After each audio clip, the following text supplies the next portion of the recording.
How to make 8D audio in Capcut. Hello everyone, welcome to this channel. I'm Emily and I'm here to help you out today. So without any delay, let's get started. So first of all, launch the Capcut application on a device and select the video or the image that you want to make the 8D audio for.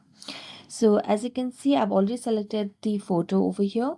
So all I'm going to do is tap on the audio section at the bottom of the screen among different menu over here. So tap on sounds to add the audio over here. So here you can select any of the song. I'm going to select on this one over here and then tap on the plus icon.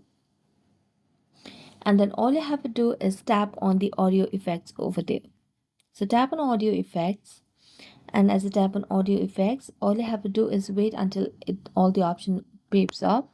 So just scroll down and you can just search for the mic hog effect over here. So here's the mic hog filter. So tap on it and you can adjust it according to your preference or in regards to your room size and strength, and then tap on OK,